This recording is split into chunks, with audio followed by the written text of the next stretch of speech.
Now we'll go to Libby, who will give a different perspective on companies and industry association within the sector working to improve on the fisheries side. Thank you. Thank you, Margaret. First of all, I'll just briefly explain who Seafish is. Some of you in the room will be aware of who we are, so apologies. We're an industry authority for the UK. We were set up by an Act of Parliament in 1981. We're a non-departmental government body, so we're quasi-public body, and we are funded by a levy on the first sale of seafood. About 75% of that levy money comes from imported seafoods. We have to report to all four UK fisheries ministers, but it is actually the industry that defines our work programme through a series of panels that we run. So I'm just going to take everybody's mind back. This was touched on by Core this morning from Ment's letter, that 10 years ago, we had Greenpeace climbing on the roof of various retailers. Other retailers are available in the UK, obviously. And we did something about it. The industry took great steps to prove that they were sustainable. It was no good just saying it. And we did reach the point where you could say that on paper, the fish were better looked after than the people, because it was the fish that mattered at that time. But we've got some new challenges now, and we're all aware of the press articles. I think a big one that acted as a catalyst was the Guardian article on slavery in Thai seafood supply chains in 2014. But we've also seen them focusing on Southeast Asia, but also closer to home. Every week there'll be a different story from a different part of the world. And it provides, from a business point of view, it provides a reputational risk. No one wants Greenpeace or anyone else climbing on their roof, and certainly no one wants the finger pointed at them if they've got slavery in the supply chains that they're operating within. And it's a slightly different problem than the one we had, to the conundrum we had over biological sustainability. This is a massive problem. It's bigger than all of us. It's a non-competitive issue. We're all responsible in some way or another. Initially, the focus in seafood has been very much on the shore-based sectors. It's far easier to go into a shrimp peeling plant or a processing factory and look at what's happening to the workers in there. It was much easier to address, but the new focus is very much on vessels. The spotlight has been shone on Southeast Asia, but these supply chains supply into Europe, the US, and as I said, it is a global issue. So what are the tools and solutions? Well, at ground level, we have NGO and industry working to address these issues, but we also need institutions, governments to be doing things, whether that's through the EU red and in yellow card system. We've already had the UK Modern Slavery Act mentioned this morning, but we also need to change mindsets, and it goes back to this issue that the fish are more important than the people. We need to start thinking about the people in the supply chain and the people on the vessels that are catching this fish. But to be effective, we need all three. But the reality is that commercial solutions can often result in more rapid change, and that's something that Margaret mentioned a minute ago, in terms of that the businesses and private sector are ahead of the game compared to governments that are having to play catch-up. So what's the private sector doing? Well, we have a plethora of initiatives.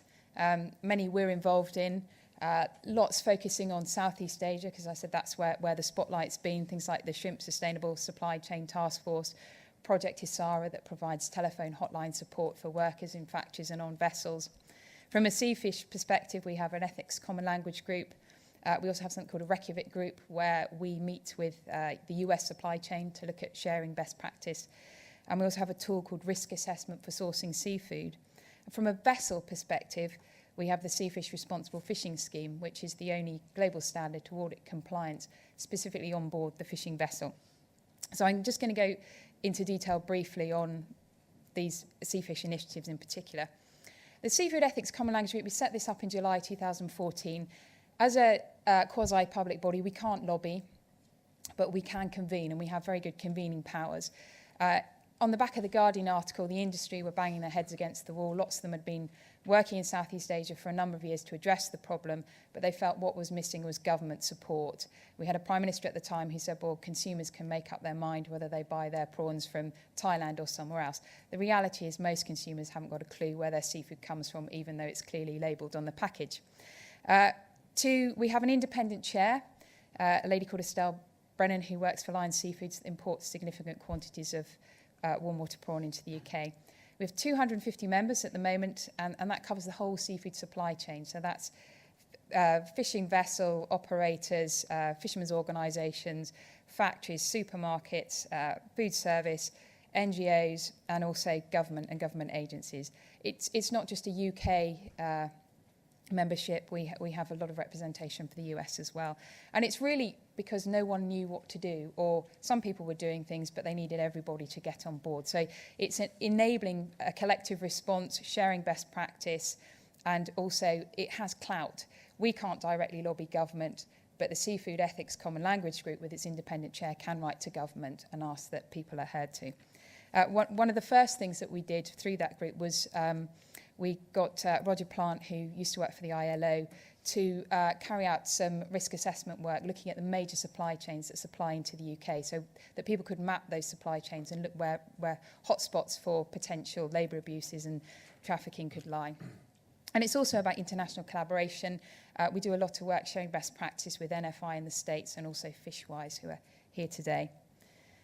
So moving on to our responsible fishing scheme, it's a voluntary vessel-based standard, and it certifies high standards of crew welfare and responsible practices on board the actual vessel. It's open to all types of fishing vessels.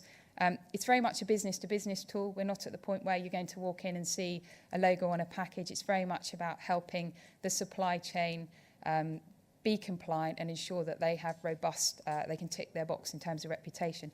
I dread to say actually tick that box because I know we discussed it this morning, but people need to prove that they are doing something if they need to satisfy the market and the supply chains. It's ISO 17065 compliant, and it is aimed at the global marketplace. It's not just about UK vessels supplying into the UK. As I said, we do import most of what we eat. So in terms of being an ISO standard, it's about robust governance. I should say we had an initial responsible fishing scheme that was launched in 2006. We reviewed the standard in 2012, and one of the things the supply chain and the catching sector asked for was it needed to be more robust, and it needed to consider crew welfare issues. So we have very strict governance. Seafish is the standard holder, but the oversight board that oversees the standard is completely independent, and that has representation from the whole supply chain, from boat to plate effectively, but also the relevant NGOs, so the Environmental Justice Foundation, ETI, and Client Earth. And then below this there are technical committees that again have similar representation, so that it's the supply chain and the relevant NGOs. The standard has 5 core principles. Safety, health and welfare, core principle 1 is what I'm going to focus on a little bit more in a minute because that's relevant to today's meeting. It's not an eco-label, so although core principle 5 talks about care for the environment, it's very much looking at impacts humans have on that environment. Don't throw rubbish over the side of your boat. If you trawl up some old gear, can you take it ashore and dispose of it if it is safe to do so? So in terms of core principle 1, it's looking at the people on the boat. So have they got a legal entitlement to work on that vessel? Have they got the right paperwork?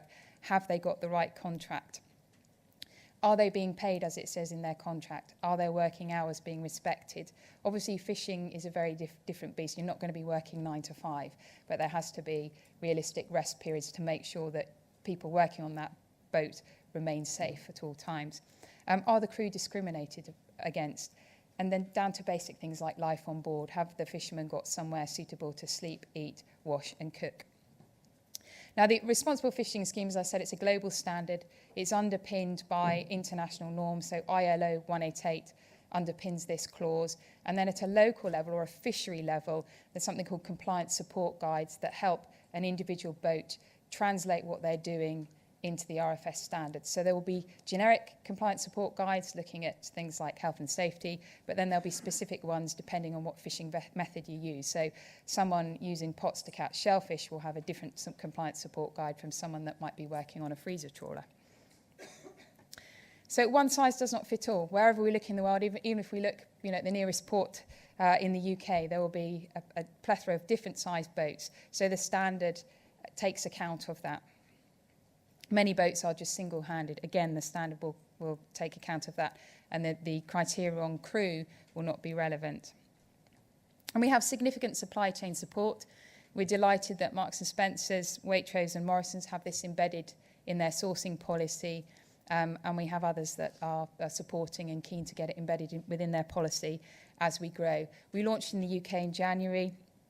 We have several hundred vessels in going for certification, and in terms of international rollout, the interest from overseas has been incredible. If we could have started developing this standard a couple of years ago and had it ready to roll out a couple of years ago, then we would have been in a really fantastic position, because things have overtaken themselves. We have people knocking on the door every day saying, when can I have it? When can I have this? And a lot of the interest has come about because this standard has been developed by the industry and the relevant NGOs.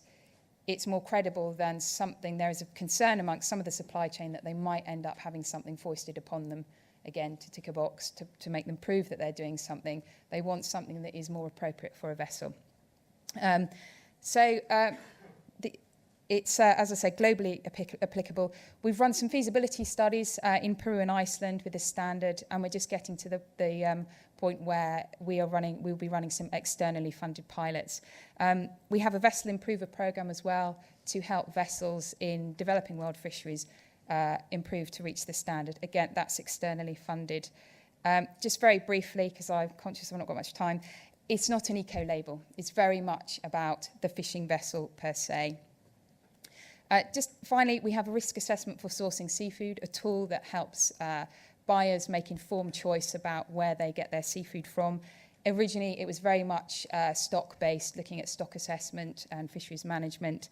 We're now expanding that with partners in the US, looking at a social risk tool and mapping fisheries in terms of the risks, in terms of labour abuses and slavery. That's at the point where that's being reviewed. We'll be establishing a host website and hope to roll that out shortly. So in summary, our mission at Seafish was to support a profitable and sustainable but also socially responsible seafood industry. We're helping the seafood sector on that journey. I'd say change is happening. It's something that the industry's been aware of for a long time and has been taking steps to address. But obviously, it's a massive task. And I gather, with Phil mentioning Costco, we know that Costco have done so much work in Thailand. In many ways, it's unfortunate that they've been targeted, because it does take a lot of effort to make change, and it does need governments to be on that journey as well.